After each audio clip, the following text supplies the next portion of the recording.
Okay, welcome to this week's Solar News. I'm Jay Warmke with Blue Rock Station. This week was actually a number of announcements made or reports generated in the solar industry.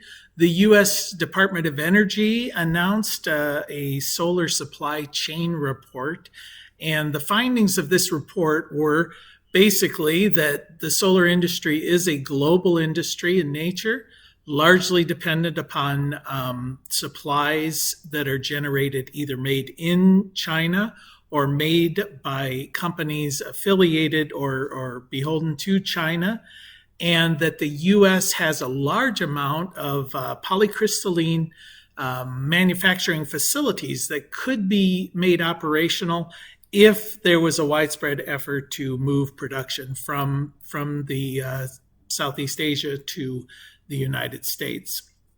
The United States is the second largest consumer of solar products in the world, behind China. About 97% of all solar cells are manufactured in China. These are the cells that make up modules, and the vast majority of the modules that are imported into the United States are manufactured in Malaysia, Thailand, and Vietnam, but they are manufactured by subsidiary companies that are headquartered in China. So because of the tariffs that were introduced, a lot of the production has shifted away from China, and the companies are simply producing them in other countries. CEA, which is the Solar Energy Industry Association, released a report about community solar. And effectively what they found with their report about best practices for community solar is they're maintaining there are currently existing laws enough on the book to protect the environment, to protect the historic nature, native rights of land without government imposing additional restrictions on how community solar could be integrated into a region. They advocate for local control so that the states do not step in and override whatever local jurisdictions are doing with community solar. And they also are admonishing developers to make sure that they are sensitive to the needs of the land, the environment, and incorporate these systems into the existing structure of that land.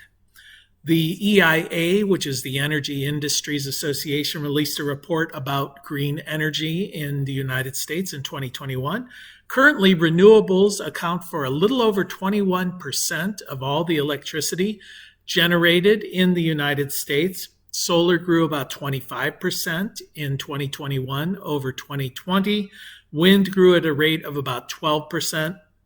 The numbers, when you look at percentage of how things are generated in the United States, it's currently 13% of the power is wind, 3% is solar, about 5% is hydro, so that makes up the renewable portion, then 18% nuclear, 38% natural gas, and 22% is coal.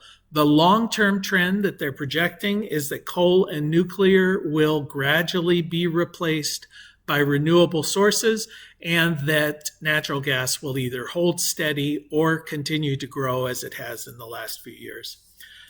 Massachusetts is exploring instituting a law that would make require utilities to make sure the grid is more accessible to distributed energy. So as they do their long-term plannings, they anticipate that renewable energy will be a big part of that, and distributed systems and battery storage will need to be incorporated into the grid.